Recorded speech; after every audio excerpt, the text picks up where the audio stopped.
দুপুরের বাংলাদেশে আমন্ত্রণ সবাইকে। শুরুতেই শিরোনাম। রাজনৈতিক টানাপোড়েন কাটাতে সন্ধ্যায় 7:30টায় বিএনপির সঙ্গে আলোচনায় বসবেন প্রধান উপদেষ্টা। ডক্টর মোশাররফের নেতৃত্বে যাবেন নেতারা। রাত 8টায় যমুনায় যাবে জামায়াতে ইসলামী। আলাপ আলোচনার মাধ্যমে সব সমস্যার সমাধান বলছেন দলের আমির। সংঘাত এবং কাদা ছোড়াছুড়ির মধ্য দিয়ে জাতিকে আর অনিশ্চয়তার দিকে ঠেলে দেওয়া কোনো অবস্থায় সমীচীন হবে না। এর জন্য প্রয়োজন অর্থবহ ডায়ালগ। সব পক্ষের সাথে আলোচনা করেই ডক্টর ইউনূস নির্বাচনের দিকে অগ্রসর হবেন প্রত্যাশা এনসিপি আহ্বায়কের। ইসি পুনর্গঠনের পর স্থানীয় সরকার নির্বাচনের আহ্বান। অন্তর্বর্তী সরকারের প্রতি আহ্বান, জুলাই ঘোষণাপত্র এবং বিচার সংস্কার এবং নির্বাচনের রোডম্যাপ একত্রে ঘোষণা করা এবং সব পক্ষের সাথে আলোচনা করে একটা সুষ্ঠু সমাধানের দিকে যাওয়া। মানবতা বিরোধী অপরাধে অভিযুক্ত বা সন্দেহভাজনকে গ্রেফতার করতে পারবে তদন্ত সংস্থা। সতর্কতার সাথে ক্ষমতা প্রয়োগের আহ্বান আইনজীবীদের। তদন্তকারী কর্মকর্তা কোনো একজন অভিযুক্তের বিরুদ্ধে প্রাথমিক সত্যতা পেয়েছেন, সেই অভিযুক্ত তদন্তকারী কর্মকর্তার সামনে আছে, কিন্তু উনি গ্রেফতার করতে পারছেন না। এই পাওয়ারটা যাতে কারো পার্সোনাল গেইনে ব্যবহৃত না হয়, পার্সোনাল দ্বন্দ্বে যাতে ব্যবহৃত না হয়, সেদিকে সতর্কতামূলক ব্যবস্থা নিতে হবে।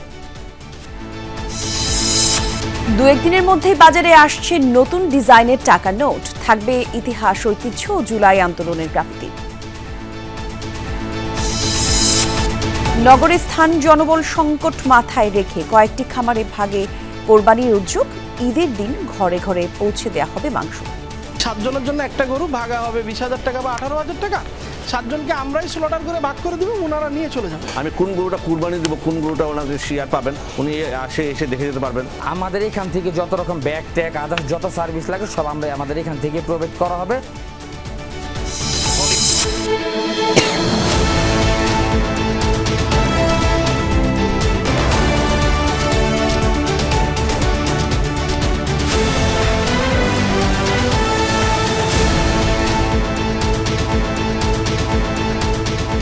শিরোনামগুলো দেখছিলেন। এছাড়াও দেশ বিদেশের আরো খবর নিয়ে দুপুরের বাংলাদেশে আপনাদের সঙ্গে থাকছি আমি জান্নাতুল কলি।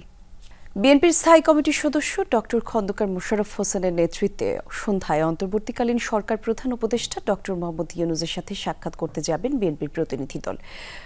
সন্ধ্যা 7:30টায় প্রধান উপদেষ্টার বাসভবন যমুনায় এই বৈঠক অনুষ্ঠিত হবে। শুক্রবার রাতে প্রধান উপদেষ্টা বিএনপিকে সাক্ষাতের আমন্ত্রণ জানান। বৈঠকে চলমান রাজনৈতিক পরিস্থিতি নিয়ে আলোচনা হতে পারে। এছাড়া প্রধান উপদেষ্টার পদত্যাগের ভাবনা সম্পর্কেও আলোচনা হতে পারে। এর আগে গত 16 এপ্রিল প্রধান উপদেষ্টার সাথে সাক্ষাৎ করেন বিএনপি মহাসচিব মির্জা ফখরুল ইসলাম আলমগীরের নেতৃত্বে 7 সদস্যের প্রতিনিধি দল। রাজশাহী ও রংপুর বিভাগের তরুণদের নিয়ে বগুড়ায় সেন্ট্রাল মাঠে আজ ছাত্রদল এবং স্বেচ্ছাসেবক ও যুব দলের তারুণ্যের সমাবেশ। সেখান থেকে যোগ দিচ্ছেন সহকর্মী সাইফুদ্দিন রবিন। বিকেল 3টা নাগাদ তো তারুণ্যের সমাবেশ শুরু হবে। কেমন দেখছেন কর্মী সমর্থকদের ভিড়, কি বলছেন তারা?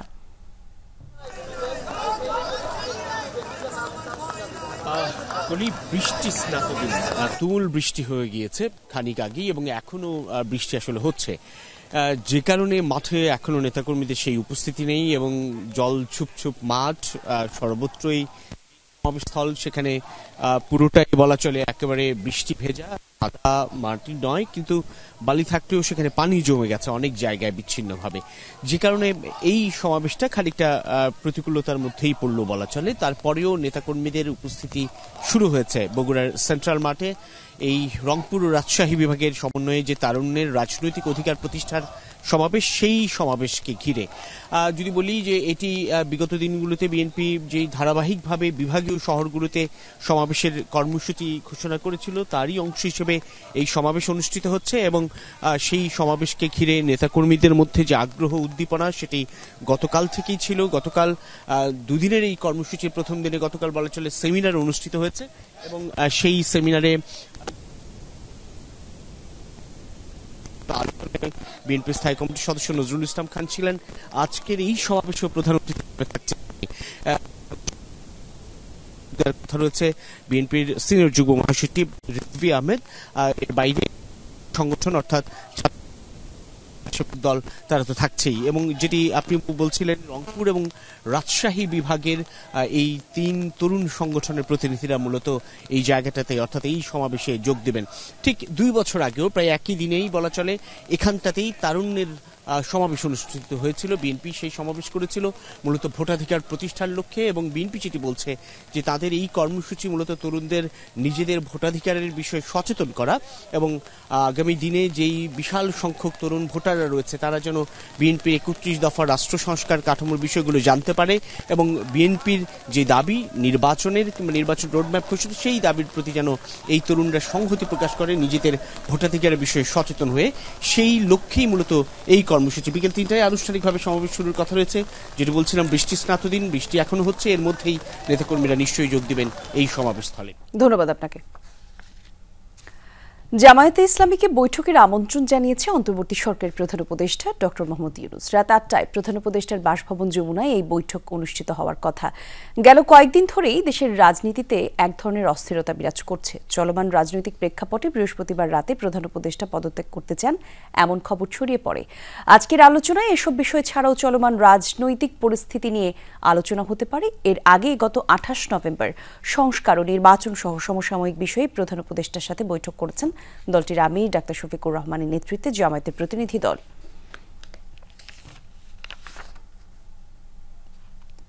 এদিকে আলাপ আলোচনার মাধ্যমে সব সমস্যার সমাধান সম্ভব, এই মন্তব্য করেছেন জামায়াতের আমির ডাক্তার শফিকুর রহমান।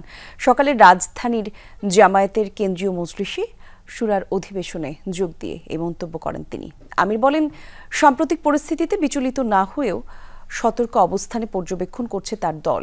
বলেন, জামায়াত নির্বাচন বিষয়ে প্রধান উপদেষ্টাকে বাধ্য করতে চায় না, কারণ তিনি প্রতিপক্ষ নন, সরকারের অভিভাবক। এ সময় সকল রাজনৈতিক দলের প্রতি অন্তর্বর্তী সরকারকে সহায়তার আহ্বান জানান ডাক্তার শফিকুর রহমান। আরও বলেন, কারো কোনো বিতর্কিত কর্মকাণ্ডের কারণে সেনাবাহিনী যেন বিতর্কিত না হয়। একই সাথে তিনি জানান, এখন পর্যন্ত সংস্কার এবং নির্বাচনী রোডম্যাপ আসেনি, দ্রুত এই রোডম্যাপ দিতে সরকারকে আহ্বান জানাবে দলটি। দেশে ঘটে যাওয়া অনেকগুলা ঘটনা প্রিয় দেশবাসীকে এবং এই দেশের মানুষ যারা প্রবাসে আছেন সবাইকে বিচলিত করে তুলেছে। আমরা বিচলিত না হলেও এদিকে সতর্ক দৃষ্টি রাখছি। সংঘাত এবং কাদা ছোড়াছুড়ির মধ্য দিয়ে জাতিকে আর অনিশ্চয়তার দিকে ঠেলে দেওয়া কোনো অবস্থায় সমীচীন হবে না। এর জন্য প্রয়োজন অর্থবহ ডায়ালগ।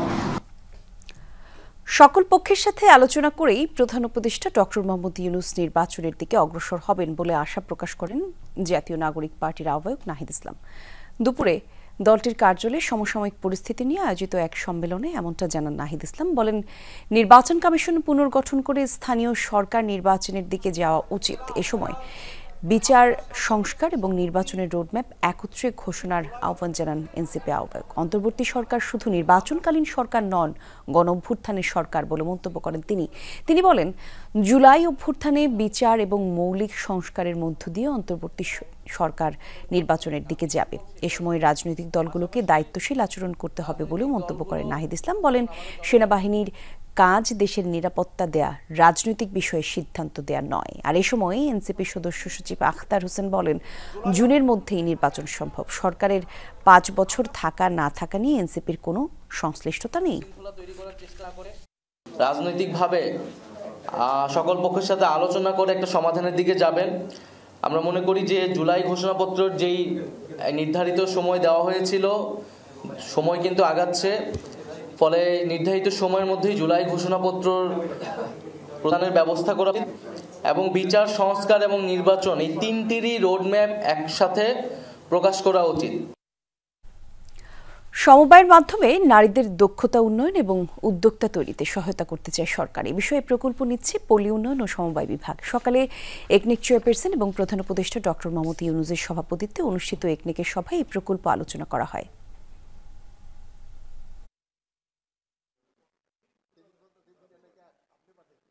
ক্ষমতাচ্যুত সাবেক প্রধানমন্ত্রী শেখ হাসিনা সরকারের শিল্প ও বিনিয়োগ বিষয়ক উপদেষ্টা সালমান এফ রহমানের ছেলে ও ভাতিজা লন্ডনে থাকা 2টি সম্পত্তি জব্দ করা হয়েছে। এসব সম্পত্তি 90 মিলিয়ন পাউন্ড বা বাংলাদেশি মুদ্রায়, যা 1,500 কোটি টাকার সমমূল্য। সেগুলো জব্দ করেছে যুক্তরাজ্যের ন্যাশনাল ক্রাইম এজেন্সি NCA। এই তথ্য প্রকাশ করেছে ব্রিটিশ সংবাদ মাধ্যম দ্য গার্ডিয়ান। এসব সম্পদ বিক্রি করতে পারবেন না অভিযুক্ত শায়ন ফজলুর রহমান এবং শাহরিয়ার রহমান। এরই মধ্যে একটি লন্ডনের গ্রসভেনার স্কয়ারে অবস্থিত, যেটিতে শেখ হাসিনার বোন এবং সাবেক ব্রিটিশ এমপি টিউলিপ সিদ্দিকের মা শেখ রেহানা বসবাস করতেন। সংবাদ মাধ্যমটি জানায়, ক্ষমতাচ্যুত শেখ হাসিনা সরকারের সাথে সম্পৃক্ত ব্যক্তিদের যুক্তরাজ্যে থাকা অবৈধ সম্পদের খোঁজে তদন্ত শুরু করেছে বাংলাদেশ, আর এরই ধারাবাহিকতায় সম্পদগুলো জব্দ করেছে NCA। গার্ডিয়ান জানিয়েছে, সংস্থাটিকে মোট 9টি সম্পদ জব্দের নির্দেশ দেওয়া হয়েছে। মানবতাবিরোধী অপরাধে অভিযুক্ত বা সন্দেহভাজন ব্যক্তিকে তদন্ত সংস্থা গ্রেফতার করতে পারবে এমন ক্ষমতা দিয়ে 2010 সালের আন্তর্জাতিক অপরাধ ট্রাইব্যুনাল কার্যপ্রণালী বিধিতে সংশোধন আনা হয়েছে, যা অত্যন্ত কার্যকরী বলে মনে করছেন ট্রাইব্যুনালের প্রসিকিউটররা। তবে সুপ্রিম কোর্টের আইনজীবীরা বলছেন, এমন অবারিত ক্ষমতার অপব্যবহার হওয়ার সম্ভাবনা থেকে যায়। এমন ক্ষমতা সতর্কতার সাথে প্রয়োগের পক্ষে মত তাদের। আশিক মাহমুদের প্রতিবেদনে বিস্তারিত থাকছে। 2010 সালের আন্তর্জাতিক অপরাধ ট্রাইব্যুনাল কার্যপ্রণালী বিধিমালার 24টি বিধিতে সংশোধন আনা হয়েছে। 5টি বিধি বিলুপ্ত এবং 19টি আংশিক বিলুপ্ত করে প্রজ্ঞাপন জারি করেছে ট্রাইব্যুনাল। 2025 সালের এই সংশোধনীতে আন্তর্জাতিক অপরাধ ট্রাইব্যুনাল আইন অনুযায়ী তদন্ত সংস্থাকে গ্রেপ্তারের ক্ষমতা দেয়া হয়েছে। পাশাপাশি সংশ্লিষ্ট প্রসিকিউটর ও পরোয়ানাভুক্ত আসামি বা সন্দেহভাজন আসামিদের গ্রেপ্তার করতে পারবেন, যা গণহত্যায় জড়িতদের গ্রেপ্তার ও বিচার নিশ্চিত করতে কার্যকর ভূমিকা রাখবে বলে মনে করছে ট্রাইব্যুনাল। ট্রাইব্যুনালের তদন্ত সংস্থার কোনো তদন্তকারী কর্মকর্তা অথবা তদন্তে দায়িত্বপ্রাপ্ত কোনো প্রসিকিউটর চাইলে এই মামলার কোনো আসামিকে, অভিযুক্তকে বা সন্দেহভাজনকে গ্রেফতার করতে পারবেন। আপনারা জানেন যে ট্রাইব্যুনালের এই সংশোধনীর আগে কোনো একজন অভিযুক্তকে বা আসামিকে গ্রেফতার করার জন্য ট্রাইব্যুনালের পরোয়ানা জারির অপেক্ষা করতে হতো। এর আগে তদন্ত সংস্থার গ্রেপ্তারের ক্ষমতা না থাকায় গণহত্যায় জড়িত গ্রেপ্তারি পরোয়ানাভুক্ত অনেক আসামি পালিয়ে গেছে বলে জানান এই প্রসিকিউটর, যদিও তার সাথে দ্বিমত পোষণ করেছেন সুপ্রিম কোর্টের আরেক আইনজীবী। তদন্তকারী কর্মকর্তা কোনো একজন অভিযুক্তের বিরুদ্ধে প্রাথমিক সত্যতা পেয়েছেন, সেই অভিযুক্ত তদন্তকারী কর্মকর্তার সামনে আছে, কিন্তু উনি গ্রেফতার করতে পারছেন না।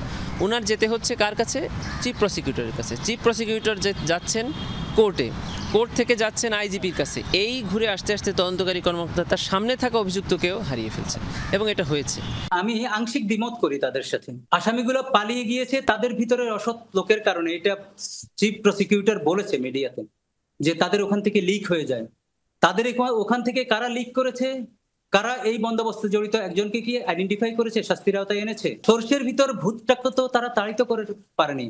সংশোধিত বিধিতে অভিযুক্ত হিসেবে ব্যক্তির পাশাপাশি সংগঠনকেও রাখা হয়েছে, আর আনুষ্ঠানিক অভিযোগ দাখিলের ক্ষেত্রে চিফ প্রসিকিউটরকে কিছু বিশেষ ক্ষমতাও দেয়া হয়েছে। চিফ প্রসিকিউটর চাইলে একই অভিযোগে যেখানে অনেক আসামি, সেই আসামিকে একসাথে বিচারে আনতে পারবেন, আবার এই আসামির প্রত্যেককে আলাদা আলাদা করে বা 5 জন 10 জন করে ভাগ করে করে চিফ প্রসিকিউটর বিচারের জন্য ফরমাল চার্জ দাখিল করতে পারবেন।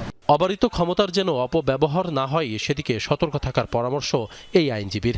এই পাওয়ারটা যাতে অ্যাবিউজ না হয়, এই পাওয়ারটা যাতে কারো পার্সোনাল গেইনে ব্যবহৃত না হয়, পার্সোনাল দ্বন্দ্বে যাতে ব্যবহৃত না হয়, সেদিকে সতর্কতামূলক ব্যবস্থা নিতে হবে। পাশাপাশি আমি এখনো দাবি জানাই, এই পাওয়ার অ্যাবিউজ করার শাস্তি কি এই বিধানে সংযোজন করতে হবে, এটা পরিষ্কার করতে হবে। আশিক মাহমুদ, যমুনা নিউজ, ঢাকা। সামাজিক যোগাযোগ মাধ্যমে হাইকোর্ট নিয়ে বিরূপ মন্তব্য করায় সার্জিস আলমকে লিগ্যাল নোটিশ পাঠানো হয়েছে। বিএনপি নেতা ইশরাক হোসেনের শপথের রিট খারিজের পর ওই স্ট্যাটাস দেন তিনি। সকালে আইনি নোটিশটি পাঠান সুপ্রিম কোর্টের আইনজীবী জসিমউদ্দিন। নোটিশে সুপ্রিম কোর্টের রেজিস্ট্রার জেনারেলের মাধ্যমে প্রধান বিচারপতির কাছে লিখিত ও নিঃশর্ত ক্ষমা চাওয়ার আহ্বান জানানো হয়েছে। একই সাথে নোটিশ পাওয়ার 2 ঘন্টার মধ্যে সংবাদ সম্মেলন ডেকে দেশবাসীর কাছে ক্ষমা চাওয়ার জন্য বলা হয়েছে, নতুবা তার বিরুদ্ধে আদালত অবমাননার মামলা করবেন ওই আইনজীবী। 22 মে ঢাকা দক্ষিণ সিটি কর্পোরেশনের মেয়র হিসেবে বিএনপি নেতা ইশরাক হোসেনকে শপথ না পড়ানোর নির্দেশনা চেয়ে করা রিট খারিজ করেন হাইকোর্ট। সেদিন নিজের ভেরিফাইড ফেসবুক অ্যাকাউন্টে সার্জিস আলম লিখেছেন, মব তৈরি করে যদি হাইকোর্টের রায় নেওয়া যায় তাহলে এই হাইকোর্টের দরকার কি? এরই প্রেক্ষিতে তাকে পাঠানো হলো লিগ্যাল নোটিশ। সড়ক নির্মাণ ব্যবস্থাপনা সহ সবকিছু এক ছাতার নিচে আনা দরকার। সেখানে রোড সেফটির মতো গুরুত্বপূর্ণ বিষয়গুলো থাকবে বলে মনে করেন প্রধান উপদেষ্টার বিশেষ সহকারী শেখ মঈনুদ্দিন।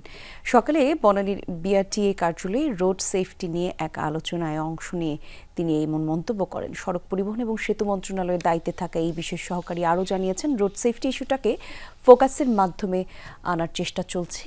এর এই জন্য ডেডিকেটেড একটি ইউনিট করে দেওয়া হবে যারা সেফটিটা নিশ্চিত করবে বলে জানান তিনি। নিরাপদ সড়ক তৈরি করতে তার সরকার একটি ভালো দৃষ্টান্ত করতে চায়, আর এর জন্য গণমাধ্যমের সর্বাত্মক সহযোগিতা লাগবে। সকল স্টেক হোল্ডাররা একসাথে কাজ করলে সড়কে প্রাণহানির ঘটনা কমে আসবে। হয়তো আমি এটা মন্ত্রণালয় থেকে রাজি যদি করাতে পারি এবং তারা যদি অ্যাটলিস্ট ওনারা যদি রাজি হয় যে এটার জন্য একটা আলাদা একটা আমব্রেলা দরকার, যেটা all kinds of transport related ফিল্ডটা যেন একটা আমব্রেলার ভিতরে আসে। তদন্ত ছাড়াই 8 দিনের নোটিশে চাকরি থেকে কর্মচারীকে অব্যাহতির বিধান রেখে সরকারি চাকরি আইন সংশোধনের উদ্যোগে প্রতিবাদে বিক্ষোভ করেছে সচিবালয় কর্মকর্তা কর্মচারীরা। সকালে সচিবালয়ে একাধিক কর্মচারী সংগঠনের নেতৃত্বে এই বিক্ষোভ মিছিল অনুষ্ঠিত হয়। এ সময় সচিবালয় কর্মকর্তা কর্মচারী সংযুক্ত পরিষদের সভাপতি নুরুল ইসলাম অভিযোগ করেন, নতুন আইনের কারণে আতঙ্ক এবং ভীতি ছড়িয়েছে। ছুটি নিয়ে অনুপস্থিত থাকলেও চাকরিচ্যুত হওয়ার সম্ভাবনা রয়েছে। তার অভিযোগ, আইন সংশোধনে কর্মচারীদের মতামত নেওয়া হয়নি। আইনটি বাতিল না করলে কঠোর কর্মসূচি দেওয়ার ঘোষণা দেন তারা। শৃঙ্খলা ফেরাতে সরকারি চাকরি আইন 2018 সংশোধন করে বিলুপ্ত 1979 সালের বিশেষ আইনের বিধান যুক্ত করার উদ্যোগ নিয়েছে সরকার। এপ্রিলে দেশের অর্থনৈতিক পরিস্থিতি কিছুটা ভালো হয়েছে। খাদ্য মূল্যস্ফীতি কমে দাঁড়িয়েছে 8.63%। জিডির ইকোনমিক আপডেটে এই তথ্য উঠে এসেছে। বলা হচ্ছে, মৌসুমী সবজির সরবরাহ বৃদ্ধি পাওয়ায় পড়েছে এই ইতিবাচক প্রভাব। পরিকল্পনা কমিশনের সাধারণ অর্থনীতি বিভাগ নিয়মিত এই প্রতিবেদন প্রকাশ করে থাকে। জিইডি বলছে, সার্বিক মূল্যস্ফীতির হার এপ্রিলে দাঁড়িয়েছে 9.17%, যা আগের মাসেই ছিল 9.35%। প্রতিবেদনে বলা হয়েছে, রাজস্ব আদায় পরিস্থিতি এখনো কাঙ্ক্ষিত নয়, মাত্র 2.76% প্রবৃদ্ধি করতে পেরেছে এনবিআর। প্রতিবেদনে বলা হয়েছে, রাজস্ব আদায় বাড়াতে সরকার সংস্কার কার্যক্রম পরিচালনা করছে।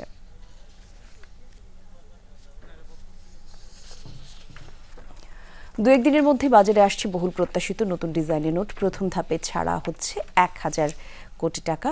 20 এবং 50 টাকার নোট দিয়ে যাত্রা শুরু হলেও পর্যায়ক্রমে আসবে সব ধরনের টাকার নোট। আর নতুন নোটে বাড়ানো হচ্ছে নিরাপত্তা বৈশিষ্ট্য। ডিজাইনে থাকছে দেশের ইতিহাস, ঐতিহ্য এবং জুলাই আন্দোলনের গ্রাফিতি। পট পরিবর্তনের পর শেখ মুজিবের ছবিযুক্ত নতুন নোট বাজারে না ছাড়ার সিদ্ধান্ত নেয় অন্তর্বর্তী সরকার। আটকে দেয়া হয় ছাপানো টাকার বিনিময় কার্যক্রম। এতে বাজারে দেখা দিয়েছে খুচরা টাকার সংকট, বেড়েছে ছেঁড়াফাটা নোটের পরিমাণ। ভোগান্তি পোহাতে হচ্ছে সব ধরনের লেনদেনে। তবে শেষ হতে চলেছে সেই ভোগান্তি। 2-1 দিনের মধ্যেই বাজারে ছাড়া হচ্ছে নতুন নোট। প্রথমেই আসবে 20 ও 50 টাকার নোট। এর সপ্তাহখানেক পর পাওয়া যাবে 1000 টাকার নোটও। প্রথম ধাপে ছাড়া হচ্ছে 1000 কোটি টাকা।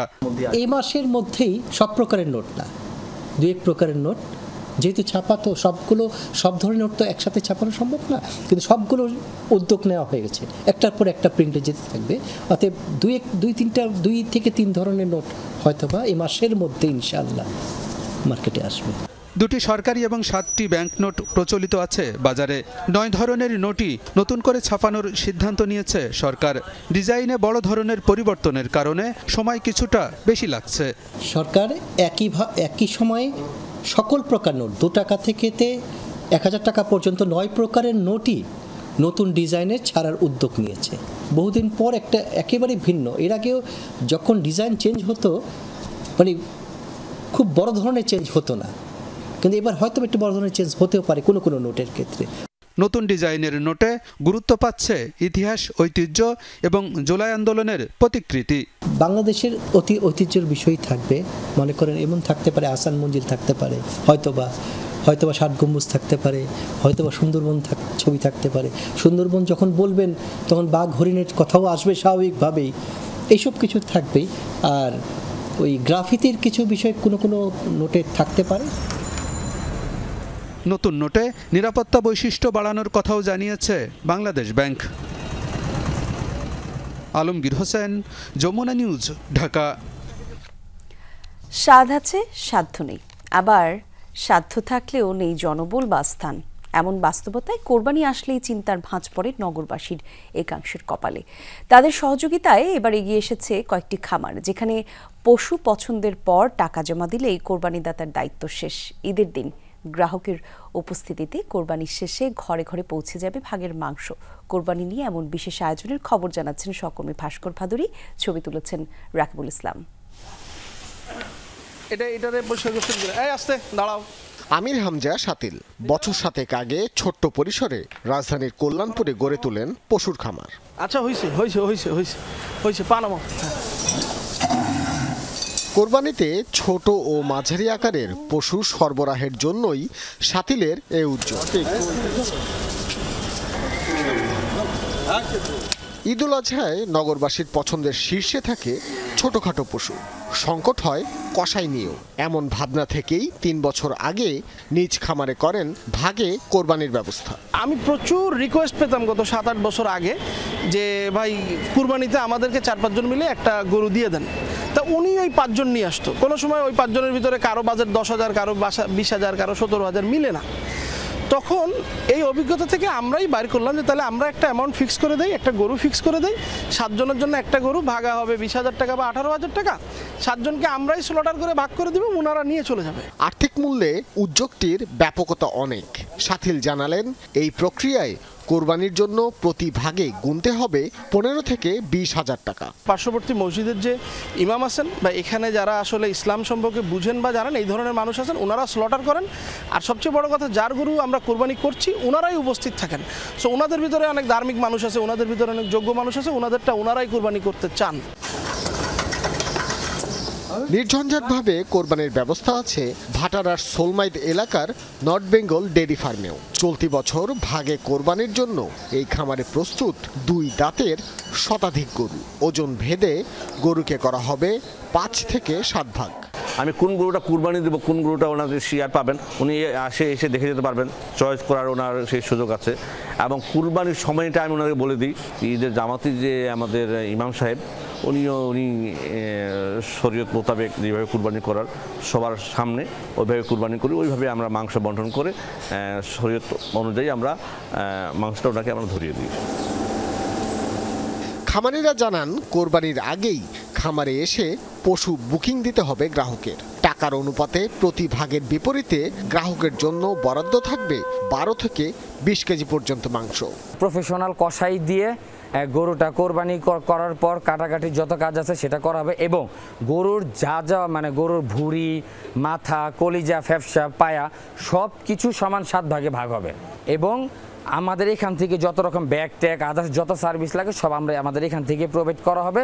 ভবিষ্যতে নগরবাসীর চাহিদার কথা মাথায় রেখে এমন উদ্যোগের পরিসর আরো বাড়ানোর চিন্তা আছে খামারিদের। ভাস্কর ভাদুরী, যমুনা নিউজ, ঢাকা। এক মুঠো খাবার যেন গাজাবাসীর কাছে সোনার হরিণ। জাতিসংঘ বলছে উপত্যকায় ঢোকা সামান্য ত্রাণ লাখ লাখ বাসিন্দাদের জন্য সমুদ্রের কয়েক ফোঁটা পানির সমান। সেটি হাতে পেতেও কাড়াকাড়ি লুটপাট। মঙ্গলবার থেকে গাজায় ত্রাণবাহী ট্রাক ঢুকলেও 3 দিন পর শুরু হয় বিতরণ, কিন্তু এখনও বেশিরভাগ অংশে পৌঁছায়নি ত্রাণ। এই হাহাকার কারাকারি কেবল এক টুকরো রুটির জন্য। কতটা তীব্র হতে পারে ক্ষুধার জ্বালা তা হয়তো গাজাবাসীর তুলনায় কেউ ভালো বোঝে না। অনাহারে ভুগতে থাকা সন্তানের মুখে এক মুঠো খাবার তুলে দিতেই এ লড়াই। 11 সপ্তাহ পর অবরোধ তুলে নেয়ার ঘোষণা এলেও ঠিকমতো ত্রাণ পাচ্ছে না গাজাবাসী। গেল সোমবার সাময়িকভাবে এই নিষেধাজ্ঞা প্রত্যাহারের ঘোষণা দেন নেতানিয়াহু। এরপর সব মিলিয়ে 100-র মতো ত্রাণবাহী ট্রাক ঢোকে উপত্যকায়, যাতে ছিল জরুরি খাদ্য ও জীবন রক্ষাকারী ওষুধ। কিন্তু তেল আবিবের বাধায় সেসবও হচ্ছে না ঠিকঠাক বিতরণ। ইসরায়েলি হামলায় 6 ত্রাণকর্মী নিহতের অভিযোগ তোলে গাজার সরকারি গণমাধ্যম। বিধ্বস্ত এলাকার হাসপাতালে যাওয়ার পথে হামলার শিকার হয় ট্রাকগুলো। অবশেষে 3 দিন পর বৃহস্পতিবার গাজার দক্ষিণাঞ্চলে কিছু পরিমাণ খাদ্য সামগ্রী বিতরণ করা হয়। তাতেই শুরু হয় বহু মানুষের হুড়োহুড়ি। অনেকেই ফেরেন শূন্য হাতে। আর্তনাদ, কারাকারি, লুটপাটে দেখা যায় চরম অরাজকতা। এদিকে উত্তর ও মধ্য গাজায় এখনো পৌঁছায়নি সহায়তা। চিকিৎসা, খাবার কিছুই নেই। সবাই ভয়াবহ কষ্টে আছি। দিনরাত কাটছে বিমান হামলা আর গোলাবর্ষণের আতঙ্কে। রক্তপাত, ক্ষুধা, যন্ত্রণা নিত্যকার ঘটনা। সন্তানকে খাবার দিতে পারছে না বাবা মা। যাও মিলছে সেসবের দামও আকাশচুম্বী। আহত মেয়েকে ভালো খাবার খাওয়াতে বলেছেন চিকিৎসক, কিন্তু আমাদের কাছে কিছুই নেই। ভাই বোনেরা রাস্তা থেকে রুটি কুড়িয়ে এনেছে, সেটাই ধুয়ে খেতে দিয়েছি। যুদ্ধবিধ্বস্ত গাজার লাখ লাখ মানুষের জরুরি চাহিদার তুলনায় সামান্য এ সহায়তাকে সমুদ্রের এক ফোঁটা পানির সাথে তুলনা করেছেন জাতিসংঘ মহাসচিব Antonio Guterres. Rezwana Saima, Jamuna news. বিশ্বের 25টি দেশে একযোগে অনুষ্ঠিত হলো আন্তর্জাতিক হাফ ম্যারাথন ওয়ান রান। রাশিয়ার ফেডারেশন আয়োজিত এই প্রতিযোগিতায় অংশ নিলেন বিশ্বের 2 লাখের বেশি মানুষ। প্রথমবারের মতো এতে অংশ নিল বাংলাদেশ। রাজধানীর হাতিরঝিলে কয়েকটি ক্যাটাগরিতে অংশ নিয়েছেন 1000-এর বেশি দেশি বিদেশি দৌড়প্রেমী মানুষ। আয়োজকরা বলছেন, খেলাধুলার মাধ্যমে দেশগুলোর মধ্যকার কূটনৈতিক সম্পর্ক জোরদার করাই এই আয়োজনের মূল লক্ষ্য। রাতের শেষ ভাগ, রাজধানীর বেশিরভাগ মানুষ তখনও গভীর নিদ্রায় মগ্ন, কিন্তু আয়েশি ঘুম ছেড়ে রাজধানীর হাতিরঝিলে জড়ো হয়েছেন 1000-এর বেশি দেশি বিদেশি মানুষ। আন্তর্জাতিক হাফ ম্যারাথন ওয়ান রানের ব্যানারে দৌড়ালেন সুস্বাস্থ্যের জন্য। পৃথিবীর মানুষকে বার্তা দিলেন, বিভিন্ন দেশের মধ্যকার সেতু বন্ধনে অবদান রাখতে পারে দৌড়। আয়োজকরা জানান, সার্বিয়া, বাহরাইন, আর্মেনিয়া, মিশর, কিরগিজস্তান, পাকিস্তান, নেপাল, ক্যামেরুন, সংযুক্ত আরব আমিরাত, চীন সহ বিশ্বব্যাপী 25টি দেশে একই দিনে আয়োজিত হলো এই ম্যারাথন। রাশিয়ান ফেডারেশনের উদ্যোগে বিশ্বের 2 লাখেরও বেশি দৌড়বিদকে একত্রিত করা হলো এই আয়োজনে। প্রথমবারের মতো এতে অংশ নেওয়ার সুযোগ পেল বাংলাদেশ। আয়োজকরা বলছেন, এর মাধ্যমে দেশগুলোর মধ্যকার কূটনৈতিক সম্পর্ক আরও অনেক বেশি মজবুত করা সম্ভব হবে। রাশিয়ার ইভেন্ট, বাট অনেক দেশের ডিপ্লোম্যাটরা এখানে অংশ নিচ্ছে, দৌড়াচ্ছে। বিদেশি নাগরিকরা তারা বাংলাদেশকে নতুনভাবে জানছে। সবাই আমরা সুস্বাস্থ্য বা ভালো থাকা এই জিনিসটা বা ফিটনেসটাকে প্রমোট করার জন্য এটাতে অংশগ্রহণ করছে। It's a very beautiful time for Bangladesh and for Russia, and when united people now and all people run and try to run. This type of marathon should be organized. You know, it will keep your body very strong and you can enjoy the meaning of your life. রাত 4টায় 21.1 kilometre দৌড়ের মধ্য দিয়ে শুরু হয় প্রতিযোগিতা। পরে ক্রমান্বয়ে 10 kilometre, 5 kilometre দৌড়ে অংশ নেন প্রতিযোগীরা। শিশুদের জন্য রাখা হয় 1 কিলোমিটার ফান দৌড়। অংশগ্রহণকারীরা জানালেন, সুন্দর জীবনযাপনে বিকল্প নেই দৌড় ও ব্যায়ামের। I'm running because I want to live along. ছোট থেকে অভ্যাসটা করলে বড় হয়ে আমরা এই অভ্যাসটা ঠিক করে রাখতে পারবো। আপনি কোনোভাবে ফোকাস করতে পারছেন না, আমার তরফ থেকে সাজেশন হচ্ছে এখনই দৌড় শুরু করেন। তরুণ প্রজন্মকে আমি উদ্বুদ্ধ করব, উৎসাহ দিব যে তারা এই ধরনের প্রোগ্রামে আরো বেশি পার্টিসিপেট করে। shows that we are not so different. ম্যারাথনের মতো যে ইভেন্টগুলো হয় এগুলোতে একটা ওপেন প্ল্যাটফর্ম পাই আমরা দৌড়ানোর মতো, যেটা আমাদের শরীর আর মন দুইটাকে সুস্থ রাখতে সাহায্য করে। খেলাধুলা মন ও মননের সুস্থতা রক্ষার পাশাপাশি ভূমিকা রাখতে পারে আন্তর্জাতিক মেলবন্ধনেও, এমনটাই বার্তা দিলেন আন্তর্জাতিক হাফ ম্যারাথন ওয়ান রানের আয়োজক ও অংশগ্রহণকারীরা। তানভীর সিদ্দিক, টিপু, যমুনা নিউজ, ঢাকা।